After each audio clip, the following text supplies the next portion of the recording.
Hi hello నమస్తే welcome to Suman TV. నేను మీ ముద్దం విక్రమ్. ప్రస్తుతం మనం బైన్సలో ఉన్న ఆర్డీఓ ఆఫీస్ వద్ద అయితే ఉన్నాము. ఇక్కడ ఈ డబుల్ బెడ్రూమ్ ఇల్లు లబ్ధిదారులు చాలా మంది ఇక్కడికి వచ్చేసి వాళ్ళ గోడు వెలిపుచ్చుకునే ప్రయత్నం చేస్తూ ఉన్నారు. ప్రభుత్వాలు మారుతున్నాయి ఎన్నో. ఇప్పుడు దాదాపు తెలంగాణ వచ్చిన తర్వాత అయితే 10-15 సంవత్సరాల నుంచి ప్రభుత్వాలు మారుతున్నాయి, కానీ పేద ప్రజల బతుకులు మాత్రం మారడం లేదనే దానికి ఇది ఒక సంకేతం అనే చెప్పాలి. ఈ డబుల్ బెడ్రూమ్ ఇల్లు అంతటా లబ్ధిదారులకు ఇవ్వడం జరిగింది, కానీ ఈ బైన్సా ఈ పరిసర ప్రాంతాల వాటికి మాత్రం ఇప్పటి వరకు ఈ డబుల్ బెడ్రూమ్ ఇల్లు లబ్ధిదారులకు శాంక్షన్ చేసినప్పటికీ ఇప్పటి వరకు వాళ్ళకి అక్కడ ఇవ్వడంలో అయితే లేదు. ఎందుకంటే అక్కడ వాటర్ సమస్య ఉన్నది, దాంతో పాటు ఎలక్ట్రికల్ సమస్య ఉన్నది, దాంతో పాటు కనీసం సెప్టిక్ ట్యాంకులు లేని పరిస్థితిలో ఇక్కడ డబుల్ బెడ్రూమ్లు ఉన్నాయనే చెప్పవచ్చు. ఇప్పుడు ప్రభుత్వం మారింది కాబట్టి ప్రభుత్వం తమ బాధ కనీసం చూసి బాధ విని వాళ్ళకి లబ్ధిదారులందరికీ వాళ్ళకు ఏదైతే శాంక్షన్ అయిన వాళ్ళు ఉంటారో వాళ్ళకి డబుల్ బెడ్రూమ్ ఇల్లు ఇవ్వాలని చెప్పేసి వాళ్ళు బలంగా అయితే కోరుతా ఉన్నారు.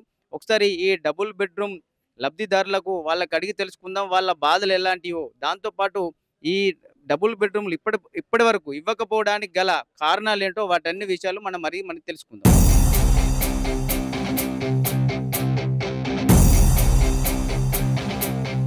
ఇప్పుడు మనతో పాటు ఈ డబుల్ బెడ్రూమ్ ఇల్లు శాంక్షన్ లబ్ధిదారులు మనతో పాటు ఉన్నారు. ఒకసారి ఈ సార్కి అడిగి తెలుసుకుందాం అక్కడ ఉన్న సమస్యలు ఏంటి, ఇప్పటి వరకు వాళ్ళకి ఆ డబుల్ బెడ్రూమ్ ఇల్లు ఇవ్వకపోవడానికి గల కారణాలు ఏంటో ఒకసారి అడిగి తెలుసుకుందాం. సార్ చెప్పండి సార్, మీ పేరు సార్? నా పేరు సత్యనారాయణ సార్. ఇప్పుడు దాదాపు ఇల్లు పూర్తిగా వచ్చి 2 సంవత్సరాలు అవుతున్నది. మళ్ళీ దాంట్లో ఇంకా వర్క్ పెండింగ్ ఉంది, ఇంకో 5 కోట్ల వరకు పెండింగ్ ఉంది అనుకుంటా. లబ్ధిదారులకు చేతికి ఇంకా ఇస్తలేరు. ఒకటి ఏం చెప్తున్నా అంటే వాటర్ సమస్య ఒకటి, మళ్ళీ కరెంట్ సమస్య, ఈ రెండు, మళ్ళీ డ్రైనేజ్ సిస్టమ్ కూడా లేదు, మళ్ళీ సీసీ రోడ్లు ఇవి ఇంకా పూర్తి కాలేదు. కానీ మాకు ఇక్కడ ఉండడానికి బాగా ఇబ్బంది అవుతున్నాయి. కిరాయిన్లలో ఉంటున్నారు. ఈ కిరాయిన్లలో వాళ్ళు బాగా ఒత్తిడి చేస్తున్నారు. వాళ్ళకు రెంట్ సరిగ్గా కట్టలేక బాగా ఇబ్బంది పడుతున్నారు సార్. లబ్ధిదారులు ఎవరెవరైతే ఉన్నారో బాగా ఇబ్బందులు పడుతున్నారు. కాబట్టి మాకు ఎంత తొందరగా వాటిని ఇచ్చి మమ్మల్ని ఇళ్లకు చేరిస్తే అంత బాగుంటుందని మేము మీడియా ద్వారా కోరుకుంటున్నాం సార్. సరే అండి, మీ సమస్యను తప్పకుండా ప్రభుత్వం దృష్టికి తీసుకెళ్లే ప్రయత్నం సుమన్ టీవీ తప్పకుండా చేస్తుంది. అక్కడ ఇప్పటి వరకు అక్కడ డ్రైనేజీ కూడా లేదని చెప్పేసి వినబడతా ఉన్నది, ఎంతవరకు నిజం? నిజమే సార్, ఇంకా డ్రైనేజ్ సిస్టమ్ ఇంకా పూర్తి కాలేదు. అదే 5 కోట్ల వరకు పెండింగ్ ఉందని చెప్తున్నారు మరి అధికారులు అయితే. ఇప్పటి వరకు డ్రైనేజ్ సిస్టమ్ కాలేదు, వాటర్ కాలేదు, మళ్ళీ కరెంటు కూడా సమస్య లేదు. దీనికోసం మేము ఆర్డీఓ గారిని కూడా 3-4 సార్లు కలిసాము. ఆయన కూడా ఇదే విషయం చెప్తున్నారు. కలెక్టర్ దృష్టికి తీసుకెళ్తామన్నారు. ఆయన మేడం గారి దృష్టికి కూడా తీసుకెళ్ళిండ్రు.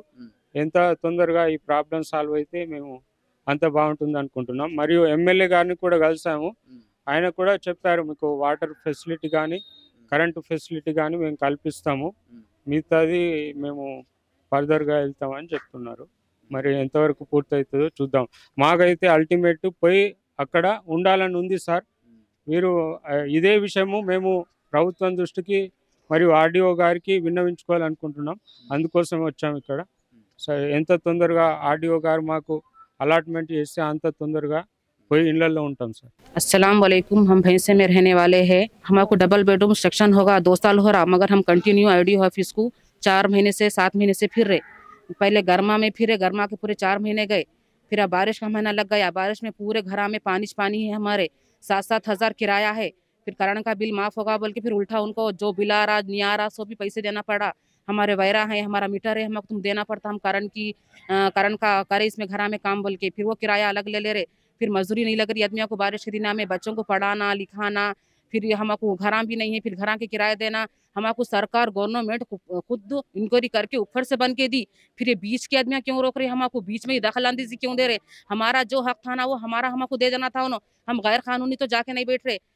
12 जून को हम जाके वहाँ पे ताले डाले थे, एक के घर को एक, मगर सर परसों आईडीओ सर आके परसों ताले सबके फोड़ दिए. फिर हमारे घर हमको दे दो ना, हमारे घर को दे दो. हमको हम मेहनत से करेंगे, कैसा भी कर लेंगे. हम मिर्ची रोटी खा के हम घर में वैसा रहेंगे. हमको बच्चों को पढ़ाने का है, नहीं पढ़े तो उन्हें पढ़ लिख के अच्छे ऑफिस में बैठ के हमारे इतने बड़े काम रुका दे रहे इन लोग. फिर हम भी हमारे बच्चों को पढ़ेंगे लिखेंगे तो उन्हें भी होशियार होते ना. हम कब तक ऐसे अनपढ़ जाहिल के जैसा फिर ना हमारे बच्चों को वही जो हमारा किराया बस्ता नहीं की, हम वो पैसों में हमारे बच्चों को पढ़ाना चाह रहे हैं. हमको करण नहीं है वहाँ पे, सब जगह दिए, खानापुर, निजामाबाद, निर्मल, हैदराबाद, हर जगह दे दी. फिर भैंसे में कोसा लीडर है वो जो हमको इतना रुका रहा सोने, हमको भी मालूम होना, फिर वोट डालने को हमारे घर में आके हमको हाथा पावा पड़े ना, वोट डालो, एक वोट की कीमत है हमारी। तो ये 460 है या 70 घर की अहमियत नहीं है उनको। हम कितना बल के फिर ना, हमको धूप, हमको आग कुछ भी नहीं मालूम है, फिर हमको शोहर नहीं है, फिर जो आदमी आ रहे हैं उनको घर दार, उन्होंने भी कमाई छोड़ के, पूरे मर्द भी आ रहे, फिर औरतें आ रहे, टाइम पे खा रहे नहीं पी रहे नहीं, ये ऑफिसर आईडीओ सर, फिर हर जगह जा रहे हम, उनको टाइम पे लंच हो रहा, डिनर हो रहा, उनको ब्रेकफास्ट हो रहा, फिर हमारा टाइम पे तो कुछ भी नहीं हो रहा ना। फिर हमको, हम भी आम जनता, हम पब्लिक ही, हमारे से उन लोग हैं, उनसे हम नहीं है। उनका काम निकले तक हमारे सामने आके झुक रहे, अब उनका काम निकल गया, अब हमको दिख रहे भी नहीं हमारे आंखों को। ये भैंसा शहर है निर्मल जिले का। సార్ ఇన్ని రోజులు మాకు 2 సంవత్సరాల క్రితం బెడ్రూమ్లు అనేటి డ్రా ప్రకారం లేపారు. డ్రా ప్రకారం లేపితే మాకు ఇవ్వలేరు. ఇవ్వకపోవడానికి కారణాలు చెప్పకొచ్చిండ్రు. ఇంకొకటి ఏంటంటే వేరే వాళ్ళు ఆపించుకున్నారు. ఆపించుకొని 12వ డేట్ నుండి ఆపించుకున్నారు. తర్వాత వాళ్ళు ఏం చేశారు, ఎంఆర్ఓ దగ్గరకు వస్తే ఎంఆర్ఓ ఏమన్నారు, సరే నేను వాళ్ళ తాళాలు తీపిస్తాను, మీరు తీపేయండి అన్నారు. సరే అని ఒప్పుకున్నాం ఆ మాట కూడా. తర్వాత ఎంఆర్ఓ వచ్చారు. ఎంఆర్ఓ వచ్చి వాళ్ళ తాళాలన్నీ పలగొట్టారు. పలగొట్టిన తర్వాత ఏంది, మాకు ఇవ్వాలి కదా, మరి ఇంకా ఇవ్వలేరు. వారం రోజులకు మీ పట్టాలు మీకు ఇస్తామని చెప్పారు, అయినా ఇవ్వలేరు. మేము వారం రోజుల నుండి ఆగినాం. ఆగిన తర్వాత కూడా ఈ పబ్లిక్ అందరూ మేము వాళ్ళ పర్సన్ ఇచ్చినాం అన్న తర్వాత వాళ్ళు ఏమన్నారు, సరే ఓకే ఇస్తామన్నారు. తర్వాత ఇంకా ఇవ్వలేరు.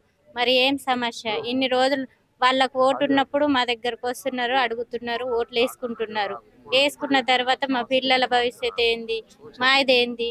మాకైతే కిరాయిలు 3000 4000 ఇలా కిరాయి ఉంది. ఇవే మాకు వచ్చేది సంపాదన 3000. వీళ్ళు చేస్తే 3000 వస్తాయి. 3000 కిరాయి కట్టాలా, ఇంట్లో సామానం తెచ్చుకోవాలా, ఏం చేయాలి చెప్పండి? డ్రైనేజ్ రూము, అది కరెంటు ఏం లేదు సౌకర్యం అంటున్నారు. అది ఎంత తొందరగా చేస్తే అంత మంచిగా ఉంటుందని కోరుకుంటున్నాం. మేము వెళ్ళి ఇప్పుడు ఉంటాం సార్. ఇప్పటికీ మేము వెళ్ళి వాళ్ళ రూమ్లలో, ఎవరి రూమ్లలో వాళ్ళు ఉంటాం. ఎందుకంటే వాళ్ళ నెంబర్స్ వేసేసారు మాకు. వేసేసిన తర్వాత ఇక మాకు వచ్చినట్టే కదా, లిస్టులలో కూడా పేర్లు వచ్చినాయి. పేర్లు వచ్చినాక వచ్చినట్టే కదా, మేము వెళ్ళి ఉంటాం. కరెంట్ లేకున్నా ఉండకున్నా మేము ఇవాళ వెళ్ళి ఖాళీ చేస్తాం, ఉంటాం. అంతే మనం కోరుకుంటున్నాం. అదండి వాళ్ళు చెప్పేది ఏంటంటే మరీ ముఖ్యంగా బయట పనిచేసి బిల్లు చేయడం వల్ల ఒక 3-4 వేలు ఏదో నెలకు సంపాదిస్తాము. అది కూడా మేము బయట రెంట్లు కట్టడానికే పోతున్నది. అది కాకుండా మళ్ళీ మా పిల్లలకు మేము జీవించడానికి ఎంతో ఇబ్బంది అవుతా ఉన్నది. ఇప్పుడు డబుల్ బెడ్రూమ్ ఇల్లు మాకు శాంక్షన్ చేసిన తర్వాత అది మాకు అలాట్మెంట్ చేస్తే అంతో కొంత మేము చేసిన పనికి మాకు డబ్బులు మిగులుతాయి కాబట్టి అది ఇతర కారణాలకు మనం ఉపయోగించుకోవచ్చని వాళ్ళు చెప్తా ఉన్నారు. ఇప్పటికైనా కానీ ప్రభుత్వం వాళ్ళ దీన స్థితిని వాళ్ళ బాధలను అర్థం చేసుకొని ఎవరికైతే డ్రాలో ఈ డబుల్ బెడ్రూమ్ ఇండ్లు వచ్చాయో వాళ్ళకు అలాట్మెంట్ చేసేస్తే వాళ్ళు తమ అన్ని సౌకర్యాలు అక్కడ ప్రభుత్వం ఇచ్చి అలాట్మెంట్ చేస్తే ఇంకా బాగుంటుందని చెప్పేసి వాళ్ళు చెప్తా ఉన్నారు. ఇప్పుడు వీటి విషయమై మనం ఒకసారి క్లారిటీ అధికారుల వద్ద మనం క్లారిటీ తీసుకుంటాం. గత డబుల్ బెడ్రూమ్ శాంక్షన్ అయిపోయి 2 సంవత్సరాలు కావడం జరిగిన తర్వాత కూడా అక్కడ ఎలాంటి సదుపాయం లేకుండా ఉంది. ముఖ్యంగా చెప్పాలంటే డబుల్ బెడ్రూమ్తో పాటు ఉండవలసిన వసతులు మొట్టమొదటిగా చెప్పాలంటే ఒకటి కరెంటు, రెండవది వచ్చేసి వాటర్ సప్లై తర్వాత సేఫ్టీ ట్యాంక్, ఇలాంటిది 3 లేదు. ఎమ్మెల్యే దగ్గరికి వెళ్ళి కలవడం జరిగింది. దాని తర్వాత మళ్ళీ కలెక్టర్ దగ్గరికి వెళ్ళి కలవడం జరిగింది. ఆర్ఓ సాబ్ కూడా కలవడం జరిగింది. ఎక్కడికి వెళ్ళినా కానీ 1 వీక్ తర్వాత రావండి ఇలాగే చెబుతున్నారు. కానీ మా చేతికి మాత్రం అది పట్ట అందించింది లేదు, మాకు అలవాటు చేసింది లేదు. ఇక్కడ ఎంతో మంది ఇప్పుడు ఇక్కడ నిరుపేదలు మీరు చూస్తున్నారు, ఎక్కడ దగ్గర ఒక్కడ చాలా మంది ఇక్కడ ఉన్నారు. వాళ్ళు ఇప్పుడు ఈ రోజు పని పాట లేకుంటే ముందు వర్షాకాలం ఇది ఏం చేసుకుందామన్నా కానీ ఇప్పుడు పనులు దొరకవు. అలాంటప్పుడు వాళ్ళు ఇప్పుడు ఎక్కడ వాళ్ళు ఇల్లు కిరాయి కట్టుకోవడం, పిల్లలకు చదివించాలన్నా కానీ వాళ్ళకు చదువుకోవడానికి కూడా వాళ్ళకు డబ్బులు కూడా అందడం లేదు. అలాంటి పరిస్థితుల్లో ఉన్న వాళ్ళకి ఈ గవర్నమెంట్ ఏదైతే ఉందో తక్షణమే వాళ్ళకు సదుపాయం కల్పించాలని నేను కోరుకుంటున్నాను. గవర్నమెంట్ మాత్రం ఒకటి ఆలోచించాలి, ప్రజలంటే ఓట్ల కోసమే కాదు, ఓట్లు కావాలన్నప్పుడు ప్రజల దగ్గరికి వస్తారే తప్ప వాళ్ళ మనోభావాలు మాత్రం వాళ్ళ బాధలు తెలుసుకోవడానికి మాత్రం ఏ ఒక్కరికి ముంగడికి రాలేరు. ఇది ఒక్కటి దయచేసి గవర్నమెంట్ తీవ్రంగా ఇది ఖండించి ప్రతి ఒక్కరికి ఎవరికైతే మంజూరైన డబుల్ బెడ్రూమ్ ఉందో వాళ్ళకు తక్షణమే వాళ్ళకి అందజేయాలని అందరం కోరుకుంటున్నాం. బైన్సా పట్టణం నందు 440 2BHK హౌసింగ్ కంప్లీట్ అయిపోయినది. దీనికి సంబంధించినవి వాటరు, ఎలక్ట్రిసిటీ మరియు ఇన్ఫ్రాస్ట్రక్చర్ సంబంధించిన కొన్ని వర్క్స్ అనేది పెండింగ్ ఉన్నవి. దానికి సంబంధించిన అడిషనల్ బడ్జెట్ కోసము ప్రభుత్వానికి కలెక్టర్ గారు రాయడం జరిగింది. అక్కడ నుండి బడ్జెట్స్ వచ్చిన తర్వాత ఈ electricity, sanitation and drinking water provide చేసిన తర్వాత వాళ్ళకి 2 బిహెచ్కే అర్హులకి ప్లాట్లు అనేది కేటాయించడం జరుగుతుంది. అంతవరకు 2 బిహెచ్కే బెనిఫిషియరీస్ ఓపిక పట్టవలసిందిగా కోరుతున్నాను.